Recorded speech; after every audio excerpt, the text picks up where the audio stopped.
Assalamualaikum warahmatullahi taala wabarakatuh. Waalaikumsalam warahmatullahi taala wabarakatuh. Alhamdulillahirabbil alamin. Assalatu wassalamu ala asyrafil anbiya'i wal mursalin. Sayyidina Muhammadin al-qail utlubul ilma walau bisin. Wassalat ala apa namanya? Amma ba'du. Lupa saya. Mau dilanjut lagi tadi. Fokus ya teman-teman. Bismillah. Puji syukur, marilah kita aturkan kepada Allah Subhanahu wa taala. Berkat rahmat dan hidayahnya kita bisa berwajah virtual lagi lewat online dengan serial acara terfavorit yaitu RCTI Plus di serial acara Dai Muda Senin. bersama Mas Azmi Askandar sekarang. Gus Azmi, teman-teman, alhamdulillah, gimana kabarnya? Alhamdulillah sehat. Saya Alhamdulillah sehat. nervous lagi. Sudah lama tidak ikut Dai Muda. Iya, sudah ya lumayan lah, beberapa minggu lah kita masih off dulu, sekarang sudah mulai lagi. Dan kemarin saya lebih nervous karena saya sendirian, tidak ada teman yang mau ngobrol. Bang. Saya dumeng BTWN. Oke, teman-teman semuanya, salawat dan salam marilah kita haturkan kepada baginda besar Nabi Muhammad sallallahu alaihi wasallam dengan mengucapkan Allahumma sholli wa sallim wa barik alaihi wa ala ali. Karena berkat kita membaca sholawat, berkat terusnya beliau, kita bisa membedakan bainal haq wal batil. Apapun hajatnya, sholawat solusinya gitu. Yang saya hormati, yang pertama para pemirsa RCTI Plus, Dai Muda RCTI Plus dimanapun Anda berada, mau yang tua atau yang muda, tapi kelihatannya banyak yang muda ini ya Mas Asmi. Mungkin Mas Asmi bisa menyapa teman-teman viewers dulu. Assalamualaikum warahmatullahi wabarakatuh. Saya nggak usah memperkenalkan diri karena pasti udah tahu semuanya. Asik. Ya intinya serius, saya ngerasa canggung lagi. Udah lama nggak di acara ini. Dan yang penting buat teman-teman semua, melihat kondisi saat ini, ya COVID-19 ini mulai mulai melonjak lagi ya. Ya, dibiasakan 5M. Kesehatan. Terus apaan 5M tuh? Memakai masker, menjaga jarak, mengurangi mobilitas, mencuci tangan, dan juga mencintaimu. Salah. Apa 5M ini? Lupa. Pokoknya jaga masker, jaga jarak, hindari kerumunan gitu dah ya. Teman-teman semuanya, alhamdulillah, semoga selalu diberikan kesehatan, dan yang istiqomah lihat live pada hari Jumat ini dari jam 4 sampai jam 5, 1 jam ya. Semoga selalu dilimpahkan rezekinya, apa yang menjadi hajatnya dikabulkan, semua usahanya dilancarkan, semua permasalahannya dipermudah. Amin ya robbal alamin. Bijai Sayyidina Muhammadin sallallahu alaihi wasallam. Oke teman-teman semuanya, saya sangat senang sekali karena diberikan amanah untuk menyampaikan kilmah-kilmatain, satu atau dua ilmu kepada teman-teman semuanya. Semoga yang mendengarkan mendapatkan barokah dan manfaat, serta saya pribadi beserta Mas Azmi Askandar bisa untuk mengamalkan sesuatu yang telah kita utarakan. Amin Allahumma amin. Karena ilmu tanpa pengamalan itu sama halnya bohong ya. Kita punya ilmu ya, banyak alim kita tahu tentang hukum fikih, hadis, dan juga nahwiyah, sorfiyah, dan juga ilmu-ilmu yang lain, tapi kita tidak mengamalkan ilmu tersebut, itu sama halnya bohong ya. Jadi perwujudan ilmu yang kita punya adalah dengan cara mengamalkan. Seperti itu teman-teman. Dan judul pada hari ini apa Mas Asmi judulnya ini? Apa ini? Jomblo jangan bersedih, yuk kita sholat. Jomblo. Saya tidak merasa jomblo kayaknya. Karena ada pemikiran begini Mas Asmi. Orang yang bangga dengan jomblo, dia itu sombong katanya. Kenapa kok gitu? Karena dia merasa bisa menyelesaikan semuanya tanpa ada yang membantu. Wede. Sombong dia gitu, gak butuh. Padahal manusia ini makhluk sosial. Dia bangga dengan kejombloannya gitu. Aku bangga jomblo gitu. Daripada pacaran. Iya bagus daripada pacaran gitu kan. Tapi sombong dengan kejombloan juga tidak bagus gitu. Karena dia itu sombongnya kenapa? Merasa bisa menyelesaikan semua masalah apapun itu dengan dirinya sendiri tanpa bantuan orang lain. Wah, begitu sombongnya engkau ya. Makanya ya ada kebanggaan tersendiri, juga ada apa ya, hal negatif lah gitu dalam kejombloan itu. Kata Rasulullah Shallallahu Alaihi Wasallam juga, ini kan jomblo berarti orangnya tidak punya pasangan. Kalau berbicara masalah pasangan di dalam syariat berarti seorang istri atau suami. Orang yang tidak mau menikah itu orang yang tidak punya istri atau yang tidak punya suami itu paling miskinnya orang, kata Rasulullah. Paling miskinnya orang gitu. Jadi ayo cepetan sudah. Ya, jenengan dulu. Oke. Jenengan yang memulai, nanti baru jamaah. Oh gitu ya. Untuk mungkin bisa memberikan pencerahan sedikit gitu dari Mas Azmi, mungkin kan banyak jomblo yang sedang bersedih meratapi nasib, pernah menyayangi seseorang kemudian menghilang gitu kan. itu bukan jomblo, itu di ghosting gitu. Oh, di ghosting itu namanya ya. Akhirnya kan jadi jomblo juga toh, gara-gara menghilang gitu kan. Akhirnya dia jomblo lagi gitu. Gimana motivasi Mas Azmi buat teman-teman? Sebenarnya jadi jomblo itu ya bagus. Kalau emang jomblo jadi lebih baik, apa ya, maksudnya orangnya baik, terus ngelakuin Fisabilillah lah gitu. Ya, fisabilillah.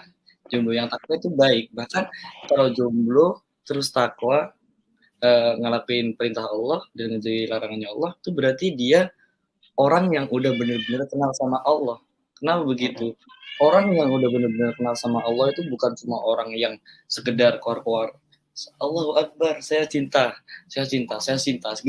cuma gitu-gitu doang, tapi buktinya masih maksiat, masih berani maksiat gitu terus. Karena gini, nggak usah sama Allah ya, gini perumpamannya sama manusia aja. Kita kalau jadi karyawan, berani nggak kita ngelakuin suatu kesalahan di depan bos kita sendiri? Nggak mungkin berani kan, pasti mikir 2 kali. Oh, nanti saya dipecat, nanti saya diskors segala macam. Mungkin ada yang melanggar, tapi itu pun dibalik punggung bosnya, pasti dibalik bosnya, nggak mungkin di depan bosnya. Ya ini orang seumpamanya ya, naudzubillah, pacaran terus ngelakuin hal yang tidak senonoh gitu, dan tidak memikirkan kalau dia diawasi oleh Tuhannya, tapi dia keluar gitu, itu berarti orang seharusnya malu gitu loh. Gitu. Makanya kalau kamu jadi jomblo terus kamu juga takwa, bangga harusnya, bukan sombong lah ya, bangga karena menjadi orang yang benar-benar kenal sama Tuhannya. Tapi jangan sombong juga gitu. Nanti gara-gara jomblo dia berkoar-koar di media, aku jomblo, fisabilillah gitu, seumpama gitu kan. Hal yang dilakukan itu tidak baik. Pada kalian nggak ada gunanya, ngapain? Jangan juga. Intinya kita mau seperti apa, mau melakukan apapun, nasihat dari kita berdua buat teman-teman semuanya, jaga hatinya. Itu. Karena terkadang kebaikan itu bisa dibisiki oleh setan akhirnya menjadi kesombongan, bisa. Yes. Bisa, sangat bisa. Bahkan itu tugas setan, teman-teman semuanya ya. Makanya buat teman-teman semuanya yang hati-hati dalam langkah, dalam bertingkah, jaga hatinya. Makanya kan kalau mau kemana-mana, kadang kita pamit ke orang tua. Umi, seumpama, mama atau ibu, saya mau pergi ke rumah teman, iya hati-hati. Pasti terlibat kata hati-hati itu. Hati-hati. Makanya hal pokok di dalam kita itu yang memang harus kita jaga adalah hati memang. Hati harus hati-hati gitu. Jangan main-main dengan hati. Itu buat jomblo. Bener kata Mas Azmi tadi. Harus bangga tapi nggak boleh insecure kita. Gara-gara kita nggak punya pasangan gitu. Badai pasti berlalu kawan. Dirimu yang tidak ada temennya, nggak ada yang bilang selamat pagi sayang, nggak ada yang buatin kopi atau teh, pasti semuanya akan berlalu. Jika kita mau berusaha, mau cari jodoh yang benar, mau memperjuangkan seseorang dengan jalan yang benar, insya Allah Allah pasti kasih jalan. Wa idza arada syai'an ayyaqulu lahu kun fayakun. Ketika Allah menginginkan sesuatu kepada hambanya, ayyaqulu lahu kun. Allah hanya berkata kun, maka jadi sudah. Azmi Askandar, nggak mau nikah masih ya. Ini kalau udah irodatnya Allah, kalau sudah keinginan Allah, Mas Azmi kan nggak tahu kan nikahnya umur berapa, nikahnya nggak tahu kan jodohnya siapa. Tapi ketika sudah sampai waktunya, walaupun kita nggak punya keinginan mau menikah, akan sampai waktunya nanti. Iya langsung, tiba-tiba nikah gitu. Tiba-tiba viral, tiba-tiba patah hati sedunia gitu kan. Asli Iskandar menikah tiba-tiba. Bisa teman-teman. Dan itu sangat tidak mungkin. Sangat mungkin terjadi. Tidak mungkin, pasti terjadi. Ada orang yang cari jodoh ke sana ke sini nggak ketemu gitu kan. Ya akhirnya apa namanya pusing sendiri, apa pasrah sama Allah, akhirnya dapat jodoh. Ada yang nggak nyangka-nyangka mau nikah, akhirnya nikah. Ya semuanya inilah iroda Allah, kudrat irodatnya Allah ada gitu. Makanya ketika kita mau melakukan hal apapun, ikut andilkanlah Allah dan orang tua di dalam hal apapun yang kita lakukan. Karena kita tidak luput dari beliau gitu, dari kedua orang tua kita dan juga dari Allah Subhanahu wa taala, kita tidak luput. Itu. Seorang B.J. Habibie pun dia itu sukses karena Ibu Ainun yang mendukungnya. Ada tunjangan emosional yang luar biasa dari seorang istri. Akhirnya B.J. Habibie menjadi orang yang sangat hebat. Luar biasa. Nah, makanya carilah yang memahami karena yang sejalan belum tentu mengerti. Ya. Gitu. Kebalik. Carilah yang mengerti karena yang sejalan belum tentu memahami. Tapi kalau sudah mengerti, insya Allah akan sejalan. Betul. Tapi kalau cuma sejalan, belum tentu mengerti. Begitu. Dan berbicara masalah jomblo dengan sholat, apa hubungannya gitu? Mungkin ada yang bertanya-tanya kan, apa sih hubungannya Mas Ahkam, Mas Azmi? Kok jomblo sama sholat gitu?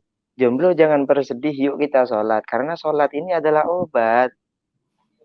Teman-teman semuanya, sholat ini adalah obat. Kan sering saya terangkan, kalau kita belajar fikih, ya yang santri insya Allah tahu. Kalau sudah di bab sholat, itu ada itu. Di syarahnya itu ada. As-sholah ay ad-du'a gitu. Sholat itu berarti adalah doa. Kalau kita sudah sholat, kita sudah bermunajat berdoa kepada Allah. Apalagi selesai sholat ditambah dengan zikir dan sholawat. Dan juga apa namanya berdoa gitu, tambah ibadah lagi kita gitu ya kan. Apa sih hubungannya gitu? Mungkin Mas Asmi bisa menerangkan. Apa sih hubungannya antara jomblo jangan bersedih, yuk kita sholat. Apa hubungannya jomblo sama sholat gitu?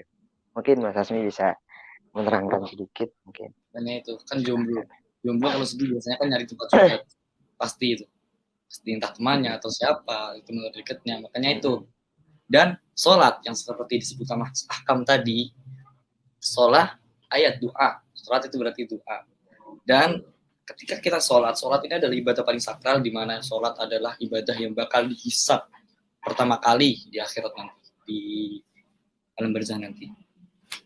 Makanya itu di sini kita selain dikasih pelajaran biar gak mikirin dunia mulu, melainkan mikirin akhirat juga.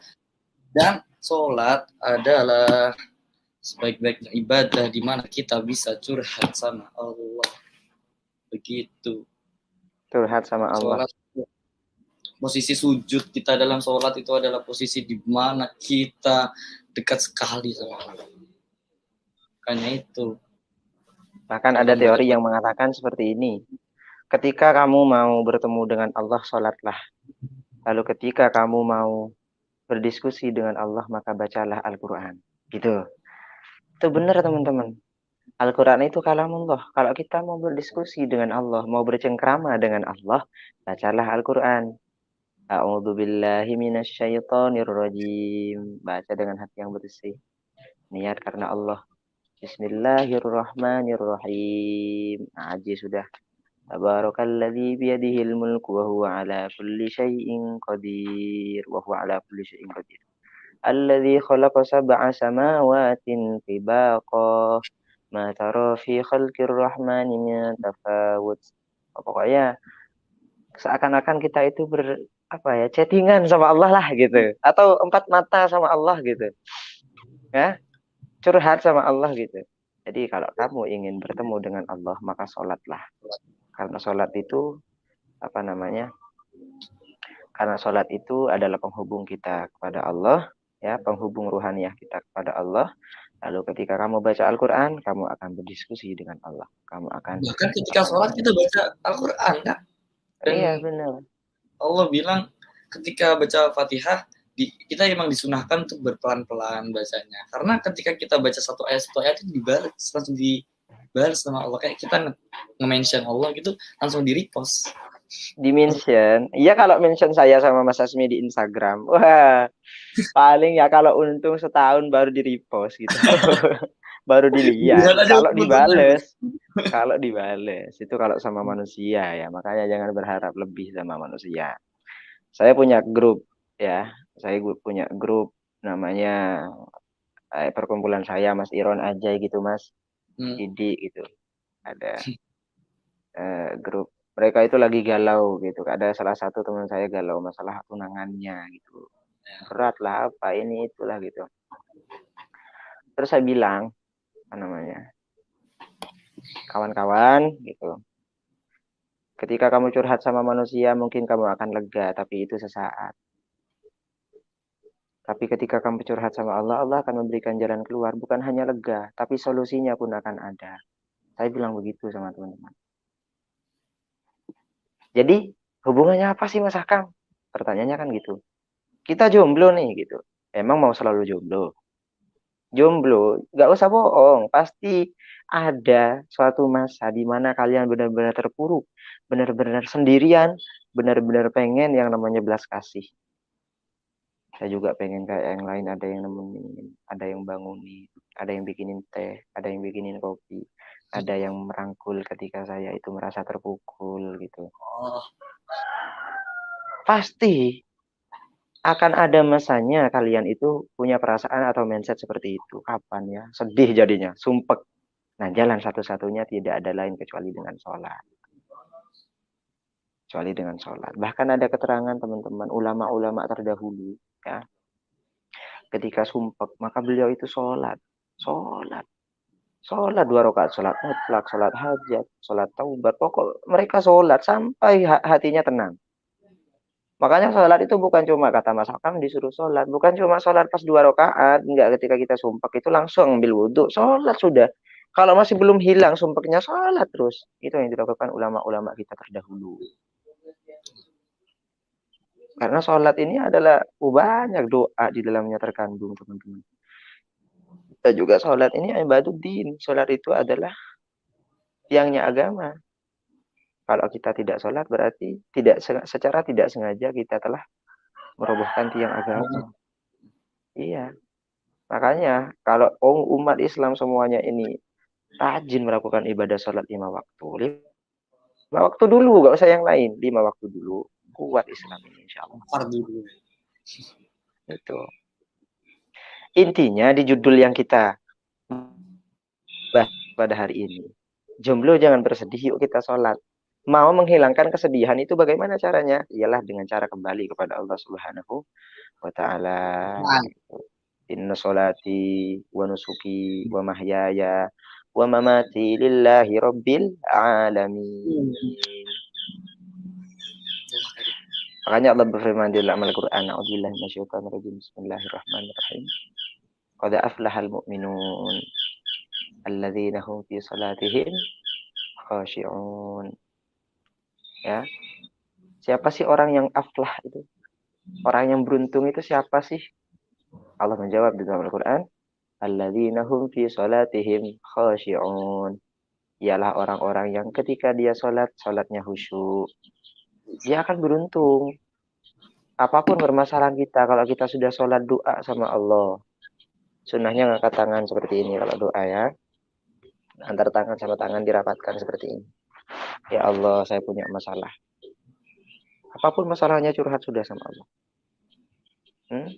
Kalau kita lebih condong atau lebih cenderung berdiskusi atau bercurhat sama manusia, kita hanya lega teman-teman. Lega saya sudah ngomong. Tapi kita tidak dapat jalan keluar. Kalau ketika ada masalah Ya, lalu kita lebih dahulukan Allah untuk permasalahan kita itu. Pasrah sudah sama Allah, minta bantuan sama Allah. Bantu saya ya Allah, hamba ini lemah. La quwata illa billah. Tidak ada kekuatan, tidak ada daya upaya kecuali itu darimu ya Allah. Berilah saya jalan keluar atas permasalahan saya. Allah akan berikan masalah itu. Allah akan berikan masalah. Allah akan berikan jalan keluar atas permasalahan kita nantinya. Begitu teman-teman semuanya. Apakah benar Mas Ahkam? Coba. Sholat istiqomah jamaah 41 hari aja. Kalau kamu menemukan sebuah ketenangan dan juga kebahagiaan dalam hidup kamu, beri saya hadiah. Enggak serius teman-teman. Saya dulu pernah melanggar di pondok ya. Saya itu pas lulusan hampir nggak lulus gitu di pondok. Melanggar nakal saya di pondok memang. Mas Hasmi ini tahu bagaimana saya di pondok. Tapi nggak, kalau sudah musyawarah kubro itu nggak berani orang-orang lawan saya sudah. Gitu. Bahasul masail, bahas kitab, diem semuanya gitu. Wede. Itu kelebihannya. Tapi nggak mau bicara kelebihan, sekarang saya bicara kejelekan. Dulu di pondok tuh saya nakal banget, hampir gak lulus. Lalu dihaturkan saya kepada Kiai Al-Mukarram, Kiai Haji Abdul Jalal, Kiai Haji Hasan Abdul Jalal. Karena saya tidak lulus, sudah ratingnya itu sudah tidak memungkinkan buat lulus. Lalu didenda sama beliau. Dendaannya bukan saya disuruh dipukul atau bukan. Dendaannya apa? Disuruh istiqomah sholat jamaah 41 hari. Disuruh sholat jamaah 41 hari. Di absen, jadi setiap jemaah saya absen gitu. Kalau nggak absen berarti sudah lowong, harus ngulang dari awal lagi. Gitu. Jadi harus sholat jamaah 41 hari. Dahulunya beliau apa? Inna sholata tanha 'anil fahsya'i wal munkar. Sesungguhnya sholat itu adalah penolak bagi kita untuk melakukan maksiat, kejelekan. Kalau kita sudah rajin sholat, ya insya Allah hati kita tenang dan kamu juga tidak akan nakal lagi. Nah, kata Kiai seperti itu. Jadi Kiai itu bukan mau menghukum kesalahan saya, tapi mau merubah sifat saya dengan sholat. Akhirnya saya sholat telah jam 41 hari. Yang awalnya saya ini ego, yang awalnya saya ini suka marah, yang awalnya saya ini kurang bijak dalam melakukan sesuatu. Beda setelah itu. Hati tenang, ada masalah apapun santai gitu. Jadi disiplin, konsisten waktu, manut gitu. Itu yang Kiai tanamkan kepada saya. Dan setelah saya pikir sekarang saya menemukan sebuah pemikiran baru, kalau ada masalah apapun ya, yang harus dirubah itu bukan masalahnya, tapi diri kita yang harus dirubah. Sifat kita yang harus dirubah, teman-teman. Apa sih penyakitnya kita ini? Itu harus introspeksi. Kok saya ini kerja nggak sukses-sukses? Apa sih penyakit dalam hati saya ini? Apa sih kekurangan saya? Bukan malah menyalahkan yang lain. Apalagi menyalahkan Allah. Jangan, naudzubillah. Allah nggak adil gitu. Jangan kayak gitu. Dia enak punya mobil segala macam, istri cantik, anaknya baik, sukses semua. Saya kok enggak? Jangan salahkan orang lain, apalagi menyalahkan Allah. Salahkan dirimu sendiri. Aku ini salah apa sama Allah? Apakah ibadahku kurang baik? Apakah sholat sunnahku kurang? Apakah sholawatku kepada Rasulullah atau cintaku kepada beliau kurang? Sehingga semuanya Allah persulit. Itu yang harus kita pikirkan. Ya mungkin yang lihat sudah pada dewasa dan bisa menelaah apa yang saya omongin, yang saya katakan. Begitu teman-teman. Jadi beliau itu mengajarkan kepada saya ilmu yang luar biasa. Ketika ada masalah, jangan kau salahkan masalah itu, tapi salahkan dirimu sendiri. Kenapa masalah itu bisa terjadi? Mas Azmi paham nggak sampai di sini? Paham. Itu teman-teman semuanya. Terkadang kita kan kalau punya masalah nih ya Mas, ya Allah nggak adil sama saya. Engkau nggak adil sama aku ya Allah. Semuanya hidup enak, saya enggak. Kata siapa? Kata siapa? Semuanya pasti punya masalah. dan semuanya pasti dicoba oleh Allah Subhanahu wa taala. Lalu ketika dicoba oleh Allah, jangan salahkan orang lain, salahkan diri kita terlebih dahulu. Kenapa kok bisa seperti ini? Apa kekuranganku? Apa taktikku kurang bagus atau ibadahku kurang bagus? Introspeksi diri, hasibu anfusakum qabla an tuhasabu. Wahai jomblo yang enggak laku-laku, gitu seumpama. Umpama ini kan bicara jomblo gitu kan. Kenapa kok enggak laku-laku gitu? Usaha sudah, jodoh sudah dicari enggak dapat. Dari ujung selatan, ujung utara, dari timur ke barat, pokok udah keliling enggak nemu jodoh. Gitu. Ikhtiar sudah, berasa sudah mentok ikhtiar kamu, balik lagi sama Allah. Fawwidu amri ilallah, wallahu basirum bil ibad. Saya serahkan semua masalah saya ya Allah kepada Engkau. Wallahu basirum bil ibad. Engkau Maha melihat tentang keadaan hamba-hambamu ya Allah. Kita punya orang tua, ya kan? Orang tua membesarkan kita dari kecil sampai besar, ya. Penjagaan ketat, tapi nggak sampai 24 jam. Ketika orang tua kita tidur, hilanglah penjagaan itu. Kita punya temen yang tiap hari, tiap malam nongkrong, nggak 24 jam juga ngelihat kita, ngejaga kita, nongkrong sama kita, pasti dia akan pulang dipanggil sama orang tuanya atau punya kesibukan yang lain. Tapi Allah Subhanahu wa taala, teman-teman. La yanamu. Allah tidak tidur. Wala yashu. Dan Allah tidak pernah lupa terhadap satu-satu hambanya. Apa masalahmu? Apa hajatmu? Apa yang membuat kamu sedih? Jodohmu siapa? Rezekimu di mana? Takarannya berapa? Porsimu berapa? Posisimu di mana? Allah semuanya tahu, teman-teman. Makanya ufawwidu amri ilallah. Berusahalah sampai kamu merasa mentok atas usaha kamu sudah puyeng, kamu sudah capek. Ufawwidu amri ilallah. Tawakal sudah. Serahkan semua masalahmu kepada Allah. Dengan apa? Yang pertama yang harus kita lakukan adalah sholat. Sholat. Usolli fardal maghribi, usolli fardal subhi, usolli fardal isya'i duhri asri, arba'a rakaatin, ma'ama mustaqbilal kiblati, lillahi ta'ala, Allahu akbar, kabira, walhamdulillahi katsira, wa subhanallahi bukratan wa asila. Inni wajjahtu wajhiya lilladzi fataras samawati wal ard hanifan musliman wa ma ana minal musyrikin. Kami bukan orang musyrik, kami beribadah kepadamu ya Allah. Engkaulah Tuhan kami gitu. Tidak ada sekutu bagimu ya Allah. Inna sholati, sholat saya, wa nusuki, semua pergerakan saya. Wa nusuki itu artinya apa, Mas? Apa artinya? Enggak tahu kan. Nusuki ini kalau nggak salah semua gerak-gerik. Wa mahyaya, hidup saya, wa mamati, mati saya, lillahi rabbil alamin. La syarika lahu, tidak ada sekutu bagi Allah. Wa bidzalika umirtu, dan dengan itulah aku diperintah. Maksudnya untuk beribadah dan juga beribadah kepada Allah dan menuhankan Allah, mengesahkan Allah. Wa ana minal muslimin, dan kami termasuk orang-orang Islam, orang-orang yang beriman kepadamu ya Allah, yang khusyuk. Bismillahirrahmanirrahim, dengan menyebut nama Allah di hati itu sambil kita menafsirkan artinya gitu. Sambil kita menerjemahkan gitu. Bukan dibaca terjemahnya, bukan, tapi sambil berangan-angan. Disitulah akan timbul rasa khusyuk dan ketenangan yang luar biasa.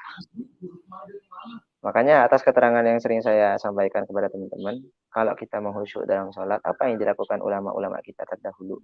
Salah satu caranya ialah untuk berangan-angan kepada makna dalam sholat. Berangan-angan. Ketika baca Fatihah, ya kita angan-angan. Alhamdulillahirabbil alamin, segala puji bagimu ya Allah. Ar-Rahmanir-Rahim, Maliki Yaumiddin, Zat yang Maha Pengasih lagi Maha Penyayang. Rajanya di hari kiamat, di hari pembalasan nanti. Iyyaka na'budu. Nah, ini di dalam sholat harus ada filosofinya juga, teman-teman. Iyyaka na'budu, kepadamu kami menyembah, wa iyyaka nasta'in, dan kepadamu kami meminta.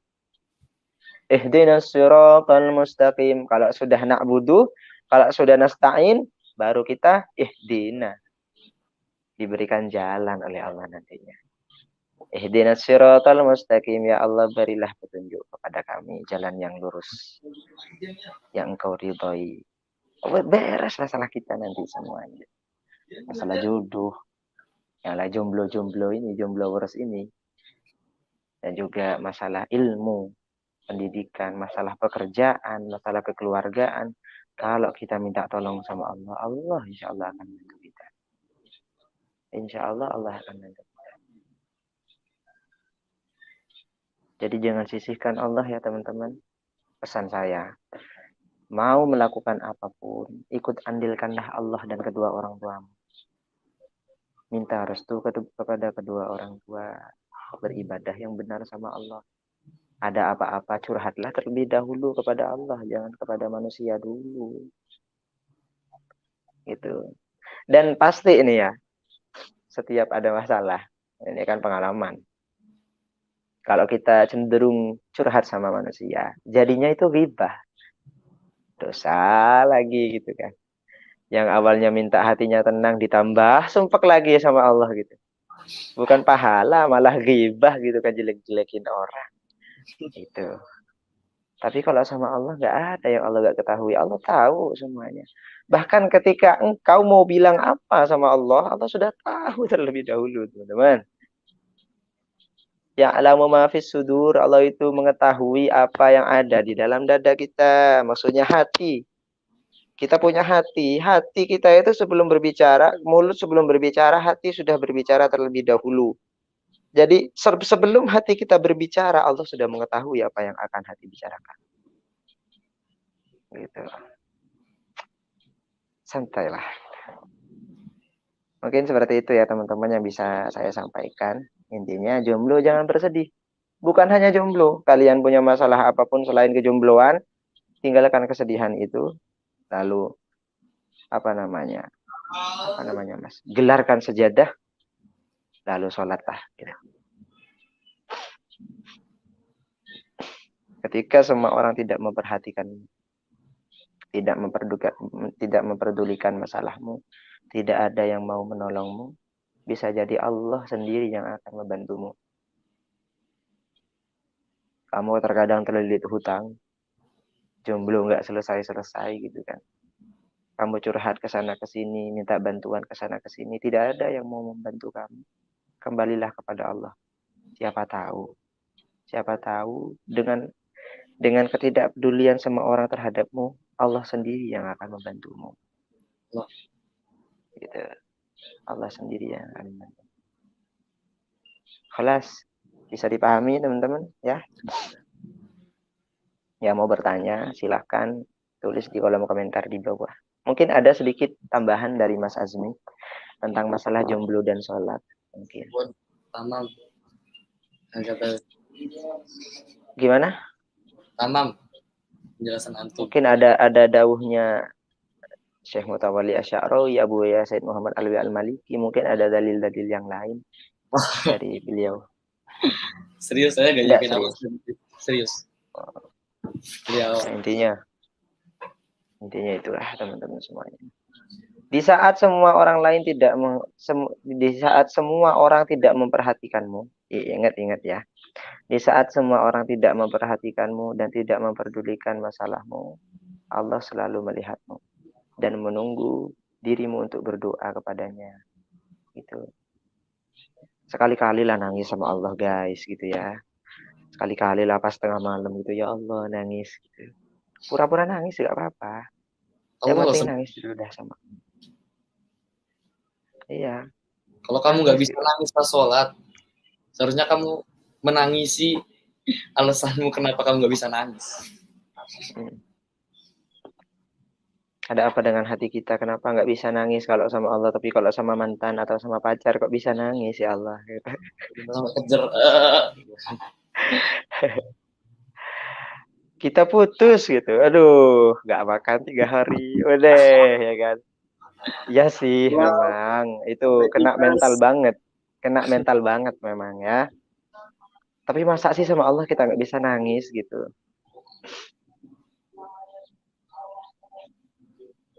Masa sih gitu? Oke, ini Mungkin ada beberapa pertanyaan ya. Ini sudah banyak yang tanya teman-teman. Kita bacakan pertanyaannya dulu.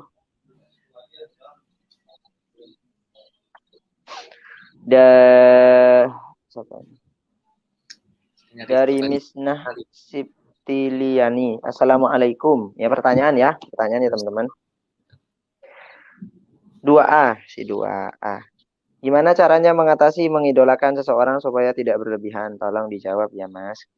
Gimana Mas Asmi? Ya intinya berlebihan kan ya, berlebihan. Semua hal yang berlebihan itu tidak baik. Entah tidak itu baik. Bahkan dalam mencintai dan membenci itu nggak ada yang baik. Itu berlebihan. Dan kalau kamu pengen ngidolain orang tapi nggak mau berlebihan, ya dilihat dulu niat kamu ngidolain apa, terus kamu ngidolain karena apa. Itu kan kadang orang kan kalau ngidolainnya cuma karena hal-hal yang berbau duniawi, itu pasti nggak jauh dari fanatisme, pasti. Makanya ditata niatnya kalau mengidolakan seseorang itu jangan lihat personalitinya, tapi lihat apa yang dia bawa. Jangan lihat personalitinya, face-nya, fisiknya. Nanti kalau dia ganteng kayak Mas Asmi nanti tergila-gila gitu. Mahabbahnya luar biasa beliau. Orang yang sekiranya kalau saya biasanya ngeliat orang nih, wah ganteng, cantik, ya udah gitu doang. Apa yang kita dapat? Gitu. Seenggaknya ada yang kita dapat gitu loh. Kan dari situ kalau impact-nya positif, jadi baik buat kita. Terus kalau buat ngatur biar Khudul hikmah gitu ya, mengambil hikmah dari kita senang sama seseorang, hikmahnya sama kita apa? Jangan cuma bukan hanya karena dia itu wah ganteng, wah suaranya enak, wah orangnya karismatik, enggak. Tapi apa hikmah yang bisa kita ambil dalam mencintai seseorang tersebut? Itu. Intinya setiap sesuatu harus bagi kita. Kalau saya mewajibkan untuk saya sendiri, apa yang saya lakukan, apa yang saya sukai, apa yang saya cintai, harus ada hikmah untuk saya sendiri. Feedback kalau nggak ngerti. Manfaat, apa manfaatnya?